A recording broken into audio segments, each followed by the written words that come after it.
CV Kumar నన్ను పరిచయం చేసినటువంటి మరో మిత్రుడు నాగరకొండ శంకరయ్య, మా సోదరుడు వరప్రసాద్, వేదిక ముందు ఉన్నటువంటి అంజన, అన్నవరం దేవేందర్, తిరుపతి వెంకటేశ్వర్లు గారు, విలాసాలు రవి, తమ్ముడు పూల వెంకటేశ్వరుడు, భూపాల శ్రీరామ్, ఇక్కడ హాజరైన మిగతా మిత్రులందరికీ క్షణార్థులు. ఆళ్వార్ స్వామి గురించి మాట్లాడుకోవడం అంటే తెలంగాణ గురించి మాట్లాడుకోవడం, ఉద్యమం గురించి మాట్లాడుకోవడం, ధిక్కారాన్ని ప్రకటించడం. ఈ ధిక్కారాన్ని ప్రకటించడంలో భాగంగా నాకు అవకాశం ఇచ్చినందుకు ముందుగా ధన్యవాదాలు. ఆళ్వార్ స్వామి నల్గొండ జిల్లాలో పుట్టిండు.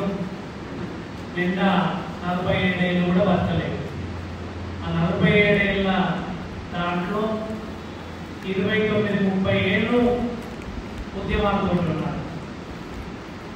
అది గ్రంథాలయ ఉద్యమం కావచ్చు, ఆంధ్ర మహాసభ కావచ్చు,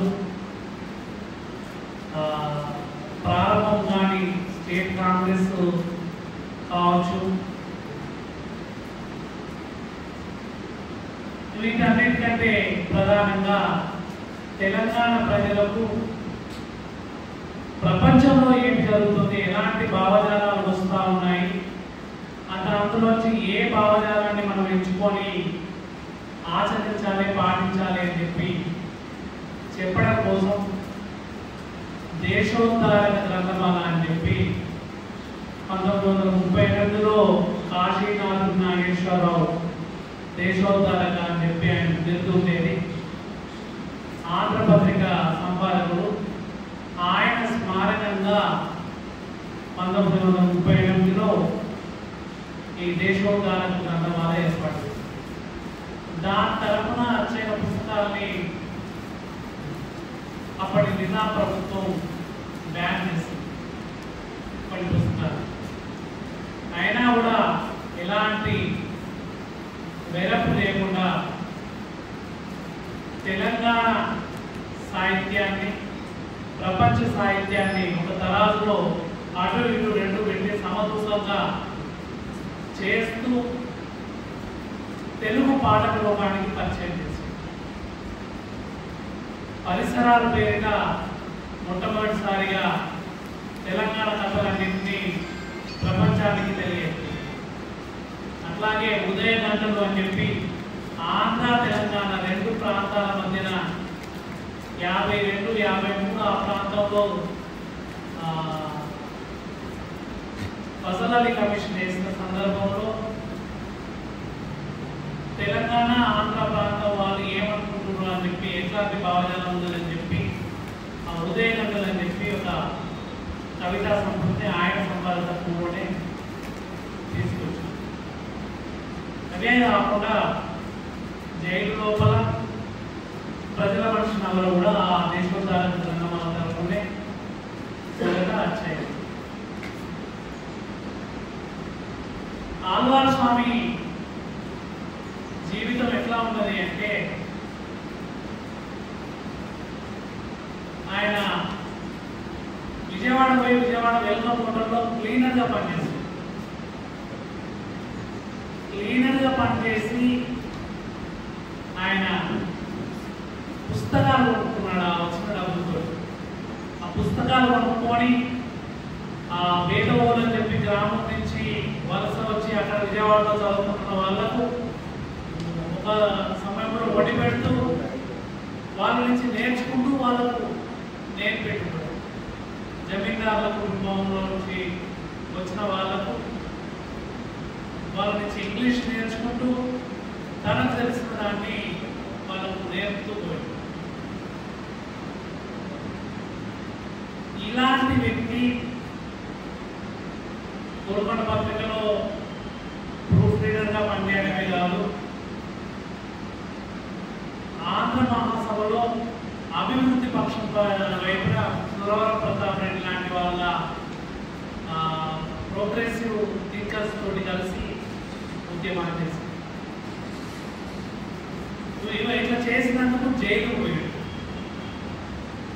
జైల్లో ఆయనతో పాటు అరెస్ట్ అయిన కమ్యూనిస్టులు అందరూ విడుదలయ్యారు, కానీ ఇతన్ని అటు కమ్యూనిస్టులు పట్టించుకోలేదు. భార్య యశోదమ్మ పూర్వుల రామకృష్ణారావు దగ్గరికి పోయి మాట్లాడితే కూడా పూర్వుల రామకృష్ణారావు కూడా, ఎందుకంటే పూర్వుల రామకృష్ణారావు అప్పుడు హైదరాబాద్ ముఖ్యమంత్రిగా ఉన్నప్పటికీ ఆయన ఎలాంటి సహాయం చేయలేకపోయాడు. అట్లా 53 వరకు కూడా 49-48లో అరెస్ట్ అయితే మళ్ళీ మధ్యలో ఒకసారి రిలీజ్ అయ్యి మళ్ళీ జైలుకి పోయిండు. అట్లా 53 వరకు కూడా జైల్లోనే గడిపిన వ్యక్తి. ఆ జైలు అనుకోవాలి ఈ ప్రజల మనిషి నవలకు కూడా. ఈ ప్రజల మనిషి నవలు చదువుతూ ఉంటే కొంత అసంబద్ధత కనిపిస్తూ ఉండాలి. అంటే ఆళ్వార్ స్వామిని తక్కువ చేసే ఉద్దేశం ఏమాత్రం లేదు. ఎందుకంటే నిజామాబాద్ జిల్లాలో తెలంగాణ సాయుధ పోరాటం లేదు, దాదాపు శూన్యం. అయినప్పటికీ పాత్ర దిమ్మగూడెం నుంచి షురువైంది. కంఠీరవం కానీ కొమరయ్య గుంటలు కొమరయ్య. ఈ నిజామాబాద్ నుంచి స్టార్ట్ కావడానికి కారణం బహుశా నిజామాబాద్ జైల్లో ఆళ్వార్ స్వామి దాశరథితో పాటుగా ఉంటూ తెలంగాణ కోటి రతనాల వీణ అని చెప్పి బొక్కుతోటి రాస్తూ ఉంటే, బొక్కుతోటి దాశరథి చెప్తా ఉంటే బొక్కుతోటి రాసింది ఆళ్వార్ స్వామి. ఆళ్వార్ స్వామి చేతి రాత ముత్యాలలో ఉండేది కాబట్టి ఆయనను అందరూ లిఖిత పత్రికలప్పుడు కూడా ఆయనతోటి రాయించేవాళ్ళు. ఆ నిజామాబాద్ నేపథ్యంతో బహుశా నిజామాబాద్ కేంద్రంగా తీసుకున్నారు. అది ఒకటి. రెండవది, ఈ ఇప్పుడు నవలలోని పాత్రలన్నీ కూడా జనగామ ప్రాంతానికి, రామ్ భూపాల్ అని చెప్పి పేరున్నప్పటికీ అది విష్ణు దేశ్ముఖ్కు అన్వయిస్తారు. నిజానికి తెలంగాణ మొత్తంలో మత మార్పిడి జరిగింది జనగామ ప్రాంతం. అక్కడే మన ఆరుట్ల రామచంద్రారెడ్డి దళితుల్ని యాదగిరిగుట్ట దేవస్థానం తీసుకుపోయి ఆ దేవాలయ ప్రవేశం చేయడానికి ప్రయత్నం చేశారు. అక్కడే మత మార్పిడి జరిగింది. అట్లా జరిగిందేమో జనగామ ప్రాంతంలో, దాని చిత్రీకరణ మాత్రం, దాని నవలీకరణ మాత్రం నిజామాబాద్లో. ఇది మనము దాని బ్యాక్గ్రౌండ్ తెలుసుకుంటే విషయం ఈజీగా అర్థం కావడానికి ఉంటారు.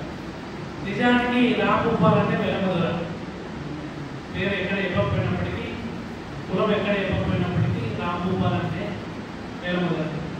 నిజానికి వెలమదుర అంటే మనం కరీంనగర్ నేపథ్యంలో ఉండాల్సి ఉంటుంది. అట్లా లేదు. నిజామాబాద్ కొంత మేరకు అక్కడక్కడ ఎవరైనా ఉన్నారేమో కూడా, ఎందుకంటే కొంతమంది ఇటీవల కాలంలో అక్కడ ఎంపీగా తెలిసిన వెలమ వాళ్ళు కూడా ఉన్నారు కాబట్టి అక్కడ కొంత రాజకీయంలో ఉన్నవాళ్ళు ఉన్నారు. ఓకే, అది అట్లా ఉంటే మనం మిత్రుడు సివి మాట్లాడుతూ కంఠీరవం ఈ నవలలో హీరో అన్నాడు. కానీ దాని మీద నాకు భిన్నాభిప్రాయం ఉంది. ఎందుకంటే నాది కాదు, చాలా మంది. నిజానికి నవల మొత్తం కూడా భూమి చుట్టూతో తిరుగుతా ఉంటారు. దొర భూమి పుంజుకోవడం, అలా పుంజుకున్న భూమి మొట్టం కొమరయ్య దక్కించుకోవడం, ఆ తర్వాత భూమి సొంతదారుడు వెంకటేశ్వరుడు సీన్లోకి రావడం అనేది ఉంటుంది.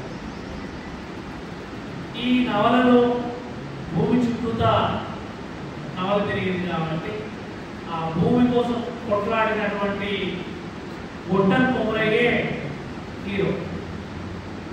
గొట్టం కొమరయ్య ఒక మున్నోరు కాపాడు నవలలో.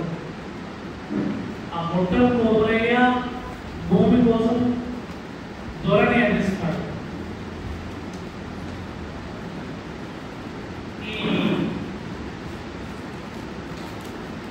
ఈ నవలలో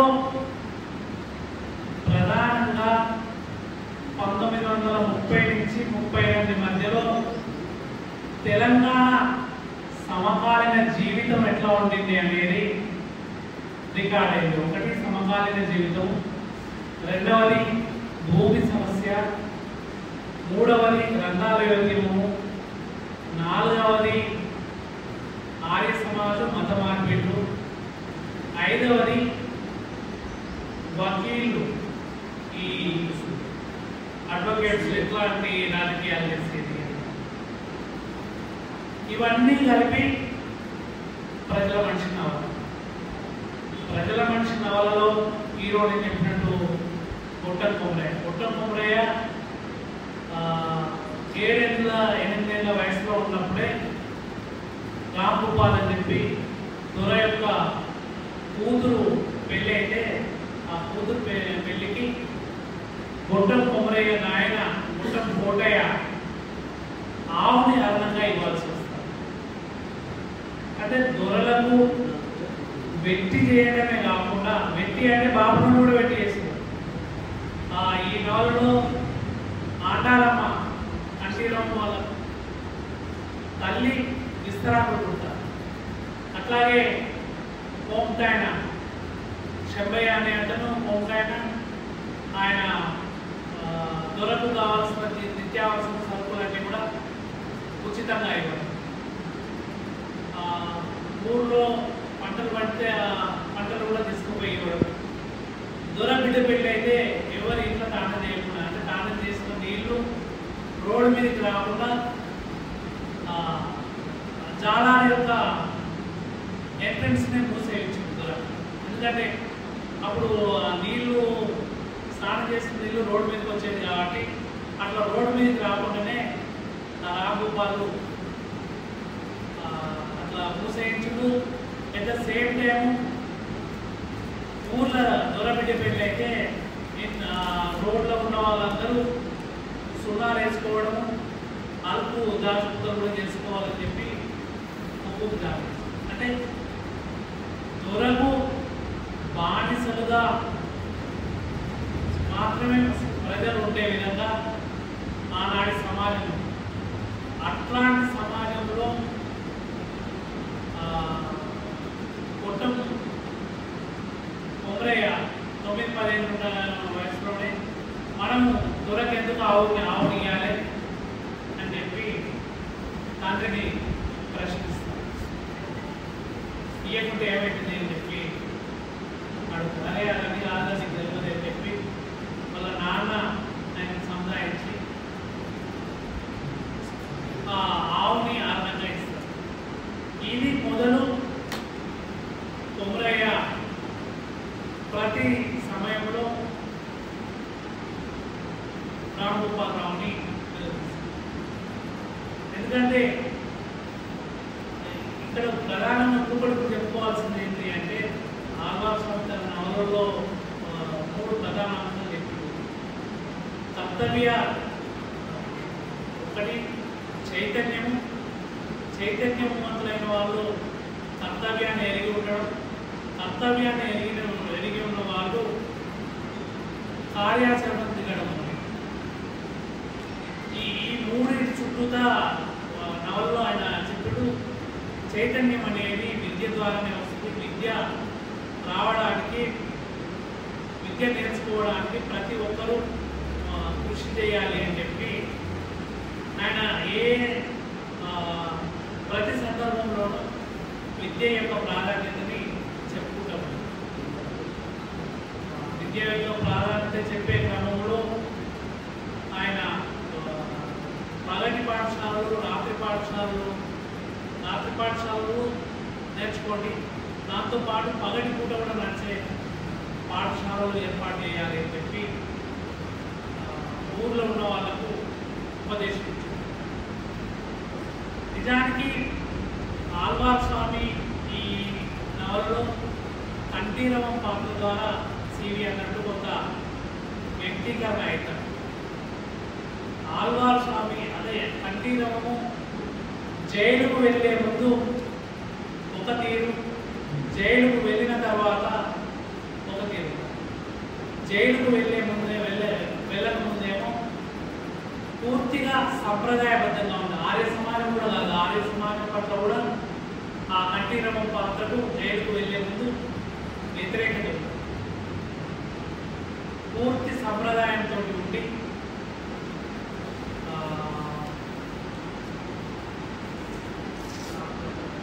సంప్రదాయంతో ఉండి మతాచారాల్ని పూర్తిగా పాటించేవారు. వాళ్ళ ఫాదరు రఘునాథాచార్యులు ఏ విధంగా అయితే మతాచారాలని మడిగట్టుకొని, బొట్టు పెట్టుకొని, మన నామాలు పెట్టుకొని ఎట్లయితే ఉండేదో అతను కూడా అదే విధంగా ఆచారాన్ని పాటించేవారు.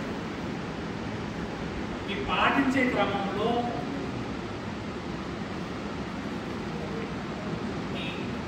ఆర్య సమాజం గురించి ఆయన పెద్దగా పట్టించుకోలేదు. నిజానికి 1933లో గాంధీ ఈ రౌండ్ టేబుల్ కాన్ఫరెన్స్ ఆ దశలో అంబేద్కర్ తోటి గొడవ జరిగిన సమయంలో హరిజన అనే పదాన్ని తీసుకురావడము, హరిజన ఉద్ధారణ కోసానికి పాటుపడడం ఏదైతే ఉందో అప్పటి నుంచి గ్రామాల్లో కొంత చైతన్యం వచ్చింది. దీన్ని ఆసరాగా చేసుకొని మజ్లిస్ అంజుమన్ ఇత్తెహాదుల్ ముస్లిమీన్, అదే మజ్లిస్ ఇత్తెహాదుల్ ముస్లిమీన్, దాన్ని అంజుమన్ ఇత్తెహాదుల్ ముస్లిమీన్ అని చెప్పి నవల్లో ఆళ్వార్ స్వామి రాసింది. వాళ్ళు మత మార్పిడులు చేయడం. ఈ మత మార్పిడులు జరుగుతున్న క్రమంలోనే ఆళ్వార్ స్వామి తన అన్న వెంకటాచార్యతోటి గొడవపడి నిజామాబాద్ వస్తారు. కామారెడ్డి తాలూకాలో దిమ్మగుడి ఉంటుంది. కామారెడ్డి నుంచి రైలు ఎక్కి నిజామాబాద్కి వస్తాడు. ఆ నిజామాబాద్కి వచ్చే క్రమంలో మధ్యలో ఒక దగ్గర డిచ్పల్లిలో కుష్టు వ్యాధిగ్రస్తులకు ఒక హాస్పిటల్ పెట్టి బ్రిటిషర్స్ వైద్య సహాయం అందిస్తారు. ఈ నేపథ్యంలో అతను నిజామాబాద్కి వచ్చి నిజామాబాద్లో వాళ్ళ తండ్రికి ఆత్మీయుడైనటువంటి తిరువేంకటాచార్యుల ఇంట్లో ఉండి అతని కొడుకు మోహనాచార్యులతో కలిసి లైబ్రరీకి పోయిన తర్వాత మాత్రమే అతనికి బాహ్య ప్రపంచం గురించి చైతన్యం అనేది కొట్టబట్టింది. అది ఎట్లా అంటే లైబ్రరీకి పోయినప్పుడు లైబ్రరీలో ఇట్లనే చుట్టూతా అన్ని ఫోటోలు ఉండేవి. జాతీయోద్యమంలో పాల్గొంటున్నటువంటి గాంధీ, నెహ్రూ, తిలక్, గోఖలే, ఆజాద్, సరోజినీ నాయుడు, ఇట్లా వీళ్ళందరి ఫోటోలు ఉండి వాళ్ళ ఫోటోల కంటే అందరికంటే పెద్ద ఫోటో ఆ లైబ్రరీలో నిజాంతో ఉంది. అయితే వీళ్ళందరూ ఎవరు అని చెప్పి ఆ మోహనాచార్యని అడిగి తెలుసుకుంటే వీళ్ళందరూ బ్రిటిష్ ఏరియాలో స్వాతంత్రం కోసం పోరాటం చేస్తున్న జాతీయ ఉద్యమ నాయకుడు అని చెప్పి చెప్తూ వీళ్ళని గాంధీని జైల్లో పెట్టారు అని చెప్పి. గాంధీని మరి ఎందుకు జైల్లో పెట్టారు వీళ్ళు? ఒకవైపు నిజామాబాద్ డిచ్పల్లి దగ్గర కుష్టు వ్యాధిగ్రస్తులకు సేవ చేస్తున్నటువంటి బ్రిటిషర్లే అదే స్వేచ్ఛా స్వాతంత్రం కోసం పోరాడుతున్నటువంటి గాంధీని జైల్లో ఎట్లా వేస్తారు, ఎందుకు వేస్తారు అని చెప్పి ప్రశ్న వేయడం. ఈ ప్రశ్న చైతన్యానికి పునాది అని చెప్పి మనం తీసుకోవాలి. ఈ క్రమంలో ఆళ్వార్ స్వామి గాంధీ ఆత్మకథ చదువుతాడు. గాంధీ ఆత్మకథ చదివి గాంధీ కూడా శ్రీ వైష్ణవుడే, నేను కూడా శ్రీ వైష్ణవుడే అని చెప్పి అట్లా గాంధీతోటి ఐడెంటిఫై.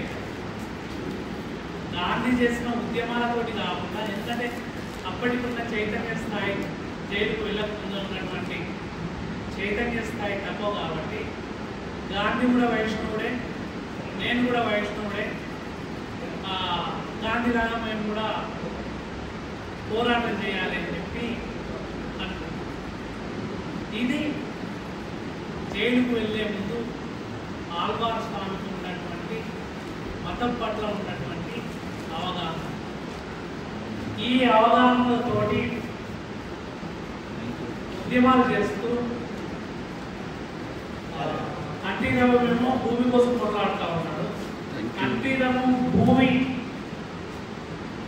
మన రామగోపాల్ పుచ్చుకున్నప్పుడు ఆళ్వార్ స్వామి ఆ ఊరికి పోలేదు.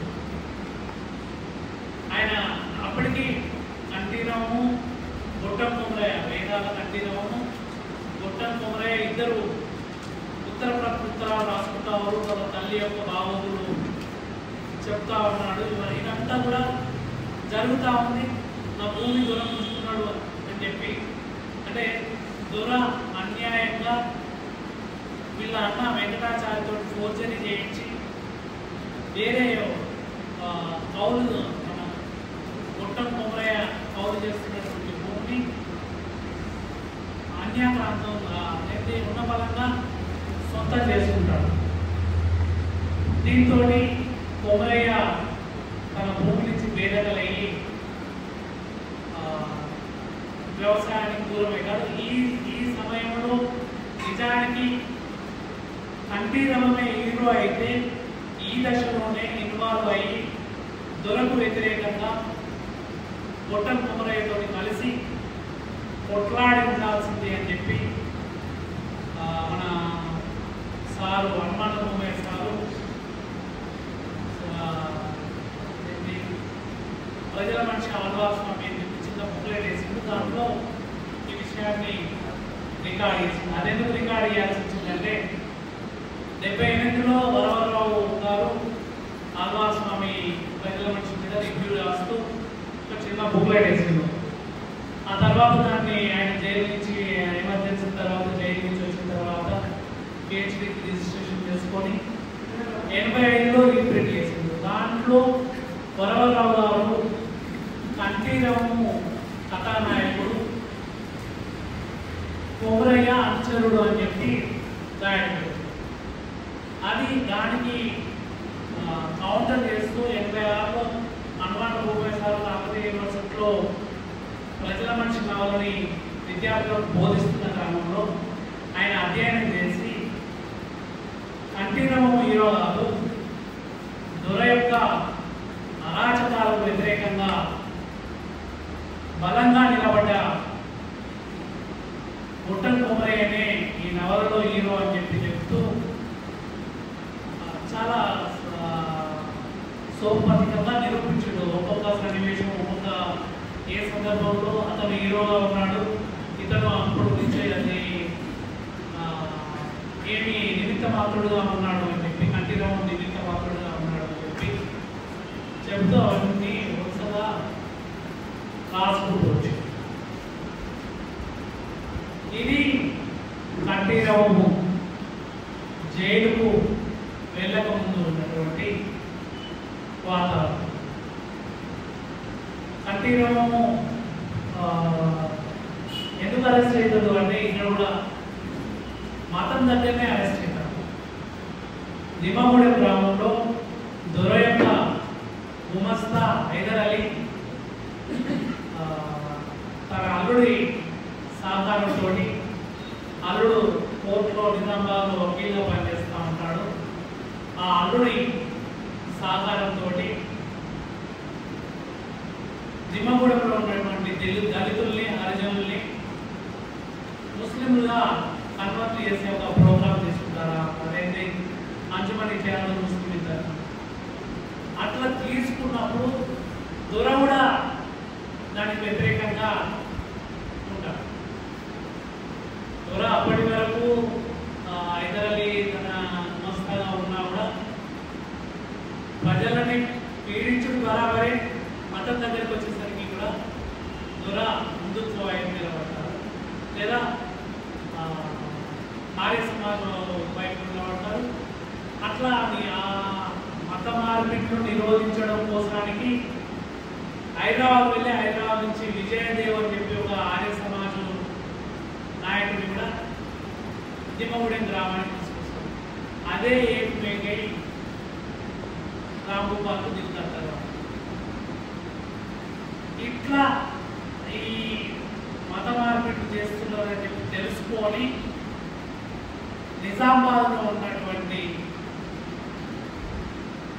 కంఠీరవం దిమ్మగూడెం వస్తుంది. భూమి గురించి భూమి తన దోస్తు గొట్టం కుమరయ్య భూమి పోతున్నప్పుడు దొర అంత దాష్టికం చేస్తున్నప్పుడు దాన్ని నిలబడించడానికి కాకుండా మతానికి ప్రాధాన్యత ఇచ్చి మత మార్పులు జరుగుతున్నాయి అన్నప్పుడు దిమ్మగూడెం వచ్చి అక్కడ వాళ్ళని మత మార్పులు చేస్తున్నటువంటి మజ్లిస్ ఇత్తిహాదుల్ ముస్లిమీన్ వాళ్ళని వాళ్ళకు రక్షణ ఇవ్వడానికి లేదా దానికి ప్రోత్సాహం ఇవ్వడానికి వచ్చినటువంటి పోలీస్ వాళ్ళకు వ్యతిరేకంగా నిలిచినందుకు తొలిసారిగా అరెస్ట్ అయ్యారు. ఇక్కడ ట్విస్ట్ ఏంటంటే హైదర్ అలీ అనేది గుమస్తా దిమ్మగూడెం, అదే హైదర్ అలీ పేరుతోటి ప్రధాని హైదర్ అలీ నవాబుద్దీన్ అని చెప్పి ఆయన ఉస్మానియా యూనివర్సిటీ స్థాపనకు ఆయన్నే ప్రధాన కారకుడు. అట్లా చాలా అభివృద్ధి కార్యక్రమాలు చేశారు. ఈ హైదర్ అలీని కాకుండా ఆ హైదర్ అలీని నిందిస్తున్నాడు అని చెప్పి నేరం మోపి అరెస్ట్ చేసి జైలుకు పంపుతారు. ఇట్లా జైలుకు పోయిన తర్వాత ఆ జైల్లో ఒక ముస్లింగా కన్వర్ట్ అయిన కొంత ఆయన బషీర్ అని ఉంటాడు. ఆయనను సంస్కరిస్తారు. ఆ జైల్లో ఉన్న కాలంలో జైలర్లకు మొదట 6 నెలలు నిజామాబాద్ జైల్లో ఉండి ఆ తర్వాత మిగతా 2 నెలల జైలు శిక్ష హైదరాబాద్ గడుపుతారు. ఇది హైదరాబాద్ జైల్లో ఉన్నప్పుడు మిగతా అందరితోటి కలిసి తినే ఒక సంస్కారాన్ని అలవర్చుకుంటాడు. అప్పటి వరకు తన మడి ఆచారము అవన్నీ పేరుతోటి ఉన్నటువంటి కూడా మెల్లమెల్లగా దూరం జరిగి డీకాస్టిఫై అయినాడు. నిజానికి ఆ అల్వాజ్ ఖాన్ కూడా ఒక రకంగా డీకాస్టిఫై అయ్యిండు దాదాపు అదే కాలంలో. అంతకుముందు చిన్నప్పుడు ఊర్లో సివి కూడా చెప్పాడు, ఆ ఊర్లో చదువు చెప్పే పంతులు తుర్కాయన ఉంటాడు. ఆ తురుక పంతుల దగ్గర సొంత కొడుకుగానే వంటింట్లో పోతాడు. మళ్ళా పంతులు భార్యతోటి గౌరవంగా ఉంటాడు. అవన్నీ ఉన్నా కూడా వీళ్ళ తల్లి దొర కోసం విస్తారాలు తెంపడానికి ఆకులు తెంపడానికి కొడుకుని తీసుకుపోవడానికి స్కూల్కి వస్తాడు. వస్తే ఆ పంతుల భార్య కోడిగుడ్లు వండుతాం. ఆయన ముక్కు మూసుకొని వీళ్ళు కోడిగుడ్లు తింటారు, వీళ్ళ దగ్గర వేయడంలో రారా అని చెప్పి తీసుకొని పోతారు. అంటే ఎట్లాంటి ఆచారబద్ధుడైనటువంటి వ్యక్తి సంస్కర్తగా మారి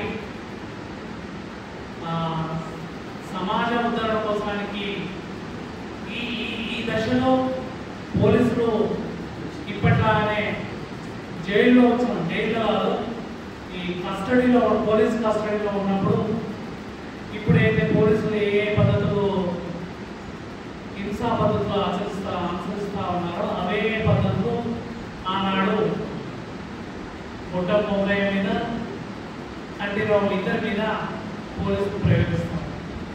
విపరీతంగా కొడతారు. నోట్లో ఒకరి నోట్లో ఒకరితో మూత్రం పోపిస్తారు. ఇంత ఇవన్నీ హింసలు భరించి కూడా ఆయన ప్రభుత్వానికి లొంగిపోకుండా గట్టిగా కొట్లాడిండు. అది ఆ తర్వాత జైలుకు వెళ్ళి వచ్చిన తర్వాత కంటిరావాన్ని ఒక వెన్నెముక ఉన్న వ్యక్తిగా, ఒక హీరోదాంత పురుషుడిగా నిలబెట్టారు. ఈ నిజామాబాద్లో ఉన్న సమయంలోనే గ్రంథాలయానికి వెళ్తున్న క్రమంలోనే అక్కడ ఉన్న వాళ్ళు అతన్ని గ్రంథాలయ కార్యదర్శిగా చేస్తారు. ఆ గ్రంథాలయ కార్యదర్శిగా చేస్తే ఆ గ్రంథాలయ ఉత్సవాలు నిర్వహించడానికి ఒక అతిథిని పిలిపించాలి అని చెప్పి అనుకుంటారు. అప్పుడు ఎవరిని పిలిపించాలి అంటే హైదరాబాద్ వెళ్ళి హైదరాబాద్లో జగపతి రెడ్డి అనే ఒక వ్యక్తిని సంప్రదిస్తారు. జగపతి రెడ్డి అంటే బహుశా సురవరం ప్రతాప్ రెడ్డి అయిపోతారు. ఆ జగపతి రెడ్డి నిజామాబాద్ గ్రంథాలయ మహాసభకు వచ్చి ప్రసంగించాలి అంటే కూడా అప్పుడు కూడా ఈ ఊరేగింపు అనేది ప్రభుత్వం చాలా ఆంక్షలు పెట్టి పర్మిషన్ ఇస్తారు. వచ్చే వక్తలు ఎవరు కూడా ప్రభుత్వానికి వ్యతిరేకంగా మాట్లాడకూడదు. ఒకవేళ ఏమైనా మాట్లాడితే దానికి సంఘ కార్యదర్శి బాధ్యత వహించాల్సి ఉంటుంది. అదే సమయంలో మీరు హరికథలు చెప్పినా భజనలు చేసినా దాంట్లో అన్యమతాన్ని కించపరుస్తూ ఉండకూడదు అని చెప్పి అవన్నీ ఉంటారు. ఇవన్నింటిని ఒప్పుకొని ఒప్పుకోవాలా వద్దా అనేది తర్జన భర్జన పడి అతనికి ఒప్పుకొని పిలుస్తారు. పిలిచిన తర్వాత ఊరేగింపుగా లైబ్రరీ తీసుకుపోవడం. ఈ ఊరేగింపుగా తీసుకుపోవడం అనేది ప్రభుత్వ ఆంక్షలకు వ్యతిరేకంగా అనుకూలమా అనేది కూడా కొంత సమస్య వస్తుంది. నిజానికి సమస్య వచ్చినప్పుడు ఆళ్వార్ స్వామి లేదా కంటిరామం అనే పాత్ర ఏదైతే అదైతే చూసుకుందామని చెప్పి అనకుండా ఇప్పటికి ఇది కాడిద్దాము, తర్వాత ప్రభుత్వము ఏం చెప్తే అది చేద్దాము అన్న ధోరణిలో ఒక రాజీ ధోరణితో ఉన్నాడు కాబట్టి కూడా ఆయన ఈ నవల హీరో కాదు అని చెప్పి అనుమానం రూపేస్తారు అభిప్రాయం. ఇది గ్రంథాలయ ఉద్యమంతో ఆళ్వార్ స్వామి మొదటి నుంచి ఉండడమే.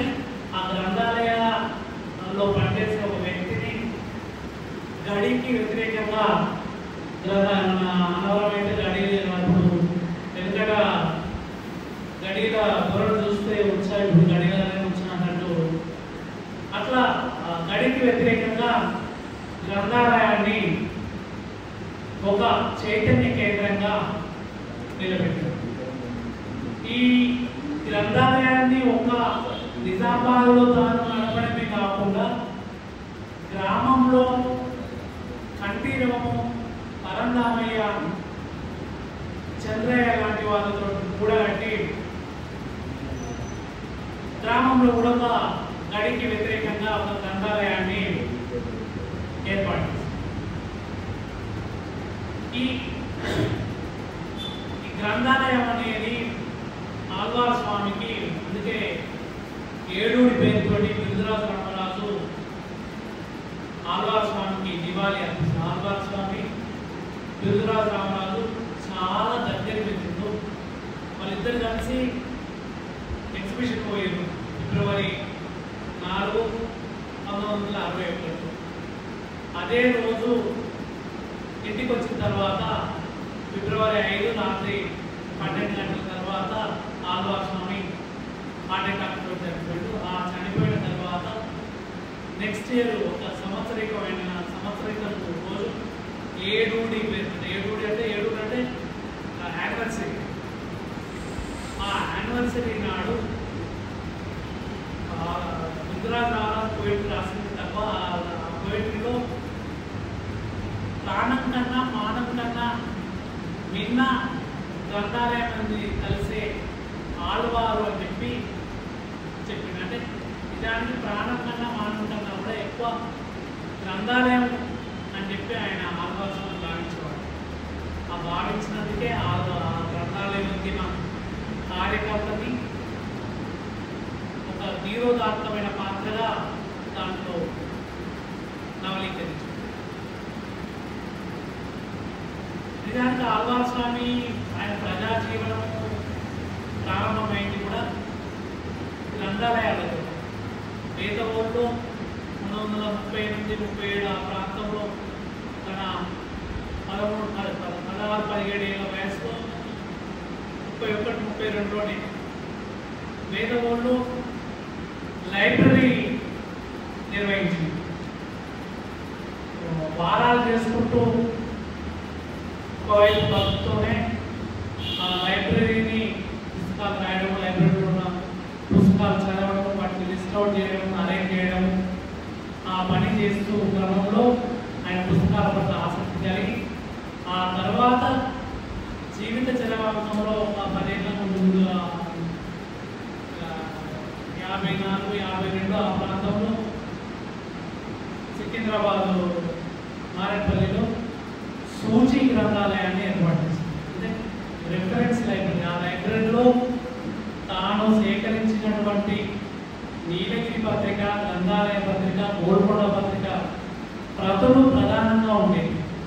అలాగే సుజాత పత్రిక 1927-30, 50-53 మధ్యలో వచ్చినటువంటి సుజాత పత్రిక ప్రతులు కూడా ఈ సూచి గ్రంథాలయంలో ఉండేవి. ఆ తర్వాత ఈ సూచి గ్రంథాలయం కోదాడ నారాయణరావు కోరిక మేరకు సిటీ సెంట్రల్ లైబ్రరీలో కలిసింది. ఆ తర్వాత తెలంగాణ ఉద్యమం ఉధృతంగా ఉన్న సమయంలో కొంతమంది మిత్రులను కలిసి సిటీ సెంట్రల్ లైబ్రరీకి Vattikota Alwarswamy city central library పేరు పెట్టాలి అని చెప్పి కొట్లాడినాం. ఆ తర్వాత 2014లో తెలంగాణ ప్రభుత్వం వచ్చిన తర్వాత ఆ సిటీ సెంట్రల్ లైబ్రరీకి Vattikota Alwarswamy city central library అని చెప్పి పేరు కూడా పెట్టడం జరిగింది. ఇది గ్రంథాలయానికి ఆళ్వార్స్వామికి ఉన్న లింక్.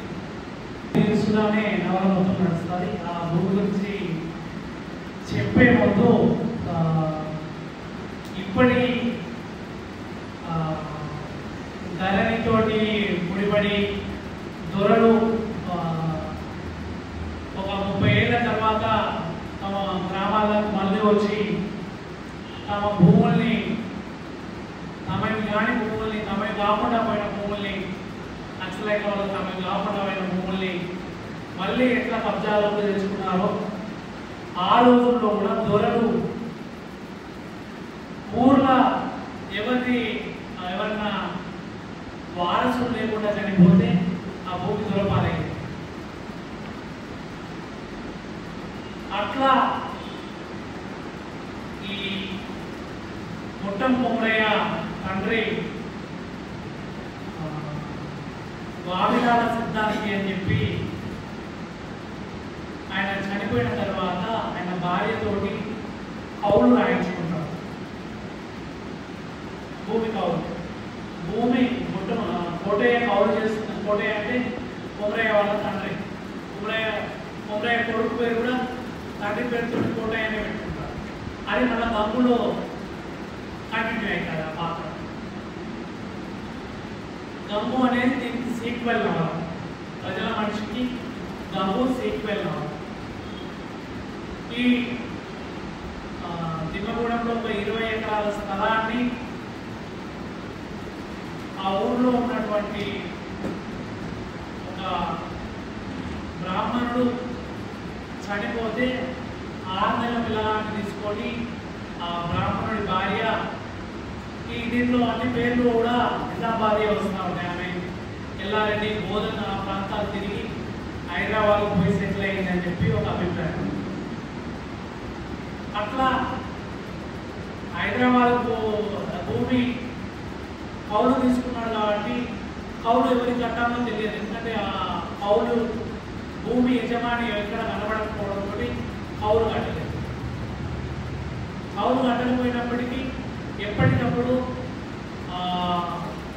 బావిలో ఉన్నటువంటి చెలకలో ఉన్నటువంటి తోట బావికి మరమ్మతులు చేపిస్తూ మూటని సరిగ్గా చేపిస్తూ ఆ మూట కొట్టుకుంటూ ఉండేవాడు.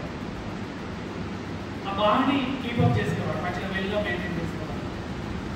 అయితే ఈ విషయము కౌలు ఇచ్చిన విషయము దొరకు రామగోపాలకు తెలుసు కాబట్టి ఆ భూమిని తన సొంతం చేసుకోవడానికి, కబ్జా చేసుకోవడం కోసానికి ఆ భూమి మీద కన్నేసి యజమాని ఎవరు లేరు కాబట్టి కంటిరావు వాళ్ళ అన్న వెంకటాచారి, కంటిరావు వాళ్ళ అన్న వెంకటాచారి ఒక పెద్ద తిరుగుపోతూ మోసకారి, తల్లిని కూడా కొట్టాడు. బాపునుడు వైష్ణవుడు తల్లిని కొడతారా అని చెప్పి కొమరయ్య తల్లి అన్నమ్మ బాధపడతాం. అంటే వాడు ఎంత దుర్మార్గుడో ఆ పాపని అట్లా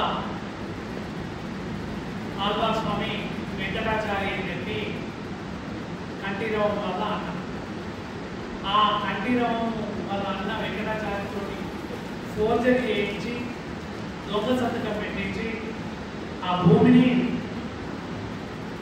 రామగోపాల్ తన కైవసం చేసుకోగానే మళ్ళీ దున్నుకుంటే అనుమానం వస్తుందని చెప్పి ఒక 2 ఏళ్ళు దాన్ని పడవ పెట్టి అట్లనే ఉంచి అట్లనే దున్నుకొనిస్తున్నాడు కంటిరావు. ఆ తర్వాత ఒక రోజు అచానంగా హైదరాబాద్ గుమాస్తా వచ్చి ఇలా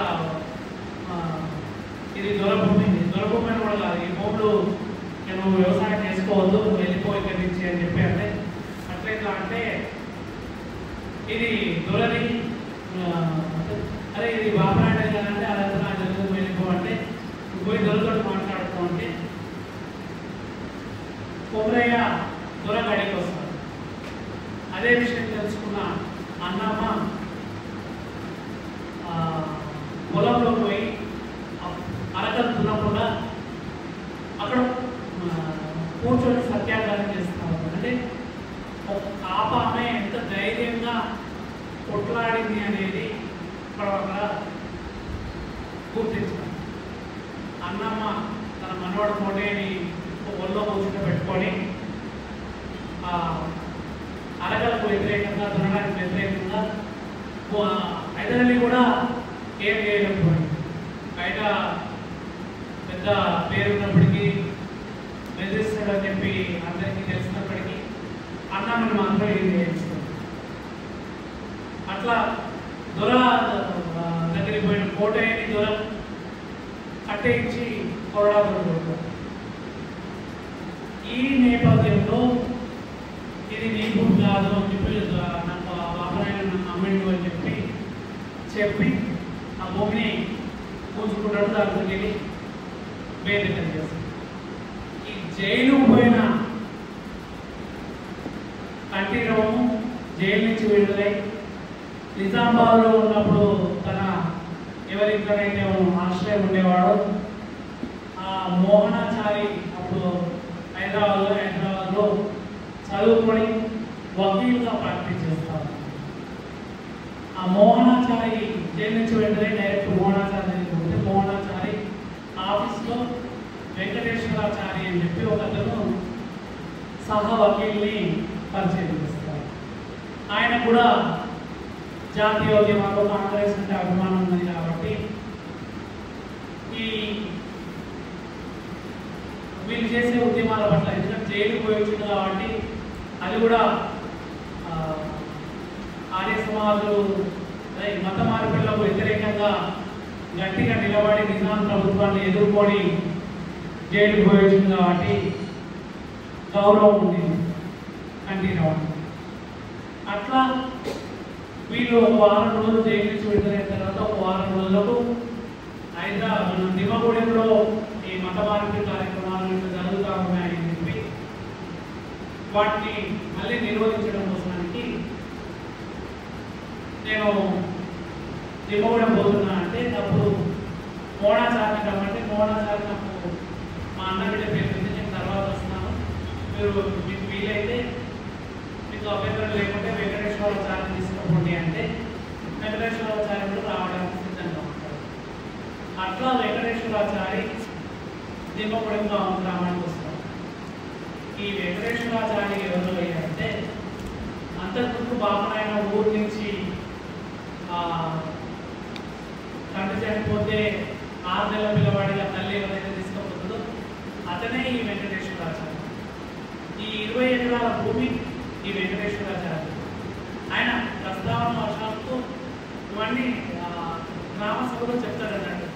మాకు కూడా భూమి ఉండేది కదా 20 ఎకరాలు, మా పెద్ద మనిషి ఫ్యాన్ చెప్పేది, ఈ ఊళ్ళో కూడా అట్లనే జరుగుతూ ఉంది అని అంటే ఆ గ్రామ సభలో ఉన్నటువంటి ఇంకొక కాపాయన చంద్రయ్య అనే అతను ఇది ఏదో మనోరికి సంబంధించిన అంశంలాగా ఉంది, ఈయన మనోరాయనే ఉన్నాడు, మీరు మీకు చెప్పింది బాబాయ్ పేరు రావణుడు అయోధ్య రామయ్యనేనా అంటే అవును ఆయనే అంటే ఆ భూమి ఎక్కడో లేదు మీదే, అది ఉమరయ్యనే పౌరు చేస్తూ ఉన్నామంటే మరి అట్లా ఆయనకి ఎట్లా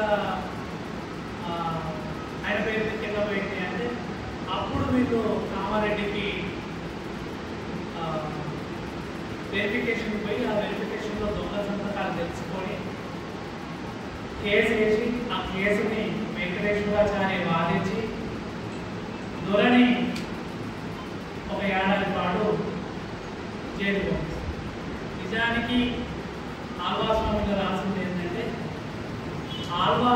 కంఠీరము నిజాం రాష్ట్రంలో మొదటి పొలిటికల్ ఇంప్రిజన్మెంట్ అని చెప్పి రాసింది. మొదటి రాజకీయ ఖైదీ కంఠీరము. అలాగే దొరకు శిక్ష పడడం కూడా మొదటిసారే. ఒక దొరకు, ఎందుకంటే అప్పటి వరకు ఆయన మామూలు తీసుకుంటూ ఆయనతోటి కింది స్థాయిలో పనిచేస్తూ ఉన్నటువంటి పోలీసు కోర్టు చెప్పింది కాబట్టి ఏమి చేయలేక అరెస్ట్ చేసి తీసుకుపోయి జైలు వేస్తారు. ఇక్కడ ఒకటి గమనించాల్సింది ఏంటి అంటే 1937లో నిజామాబాద్లో ఆంధ్ర మహాసభ జరుగుతుంది. 1930లో మొదటి ఆంధ్ర మహాసభ జోగిపేటలో సురవర ప్రతాప్ రెడ్డి అధ్యక్షతన వైభవంగా జరుగుతుంది. ఆ తర్వాత దేవరకొండ, షాద్నగర్ ఇవన్నీ ప్రాంతాల్లో జరుగుతూ 37లో మన నిజామాబాద్లో ఆంధ్ర మహోత్సవం జరుగుతుంది. ఆ ఆంధ్ర మహోత్సవం 37లో జరిగినప్పుడు దానికి వచ్చిన 500 మందికి 3 రోజుల పాటు భోజన వసతులు ఏర్పాటు చేసింది నర్సాగౌడ్ అని చెప్పి ఒక పెద్ద ల్యాండ్ కుష్ఠవ్యాధి వాళ్ళకు ల్యాండ్ అదే కుష్ఠవ్యాధి హాస్పిటల్కు ల్యాండ్ ఇచ్చింది కూడా మా నర్సాగౌడ్. ఈ ఆంధ్ర మహాసభల్లో ప్రధాన వక్తగా రాంగోపాల్ గారు. అంటే దొర అటు ఉన్నాడు, ఆర్య సమాజం తోటి ఉన్నాడు, ఆంధ్ర మహాసభ తోటి ఉన్నాడు. మళ్ళీ ఊర్లోకి పోతే దౌర్జన్యాలు బరాబరే చేస్తాడు. ఆయన ఎట్లా ఉంటాడు, ఊర్లంతా అన్యాయం చేస్తూ ఉంది కదా అని చెప్పి ఆ సభలలో ఉన్న వాళ్ళకు, ఆ సభల నిర్వాహకులకు చెప్తే కూడా అదంతా ఏం లేదు, ఆయన పెద్ద మనిషి మాట్లాడతాడు అని చెప్పి ఆయన మాట్లాడు. ఈ మాట్లాడిన తర్వాతనే ఆయన అరెస్ట్ అవుతాడు. అంటే 1937లో మాట్లాడతాడు, 1937లోనే అరెస్ట్ అవుతాడు. అరెస్ట్ అయిన ఏడాది తర్వాత ఏడాది జైలు శిక్ష పడుతుంది. ఏడాది తర్వాత మళ్ళీ ఊళ్ళోకి వచ్చి దొర సేమ్ రిపీట్ చేస్తుంది. ఎందుకంటే వీళ్ళందరూ వెంకటేశ్వరాచారి, పరంధామయ్య, కంఠీరము వీళ్ళందరూ సత్యాగ్రహం చేసేందుకు హైదరాబాద్ వచ్చి హైదరాబాద్లో సత్యాగ్రహం చేసి అరెస్ట్ అవుతారు. అది 38లోనే అవుతారు రామానంద తీర్థ నేతృత్వం. అదే సమయంలో వీళ్ళకు కంఠీరవానికి జగపతి రెడ్డితో ఒక లేఖ వస్తారు. మేము స్టేట్ కాంగ్రెస్ స్టార్ట్ చేస్తా ఉన్నాము, మీరు దాంట్లో పాల్గొనాలి రాండి అని చెప్పి 38లోనే లేఖ వస్తుంది. దాంతో అనుగుణంగానే వీళ్ళు సత్యాగ్రహం చేసుకుంటూ పోయినప్పుడు దొర వీళ్ళ సత్యాగ్రహం చేస్తూ ఉంటారు. దొర మళ్ళీ ఊర్లోకి వచ్చి జైలు నుంచి విడుదల నుంచి లైబ్రరీ బడ్జెట్ ఇచ్చేస్తాడు. ఫస్ట్ దొర గడికి వ్యతిరేకంగా ఉన్నటువంటి గడిని బంద్ చేస్తాడు. వెంకటేశ్వరాచారి ఇల్లుని ఒక పోలీస్ ఠాణాగా మార్చేస్తాడు.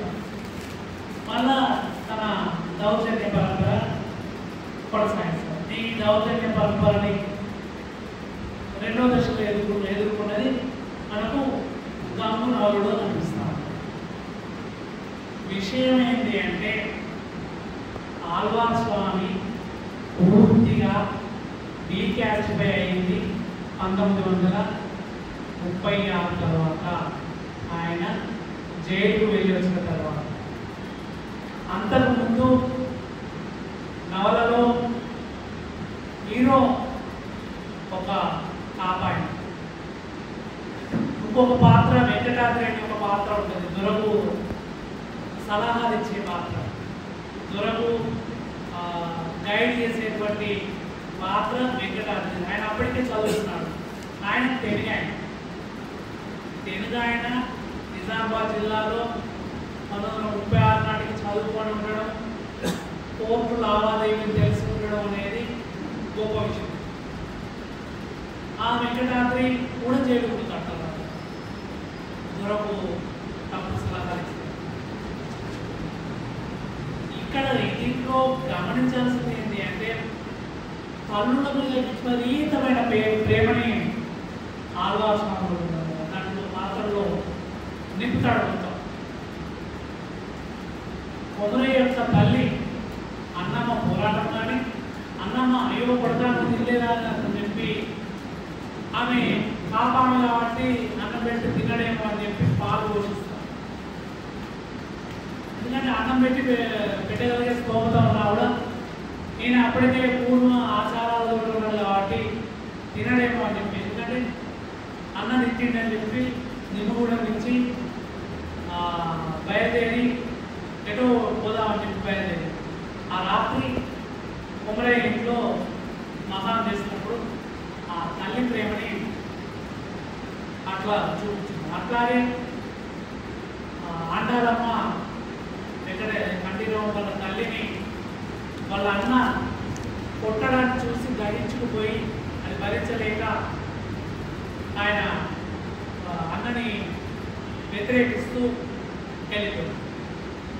అదే ఇక్కడే హనుమంత భూమేశ్వర సార్ ఏమంటాడంటే నిజానికి తల్లిని కొడితే ఎవరైనా పని చేయకుంటే పని చేసుకో అని చెప్తాడు.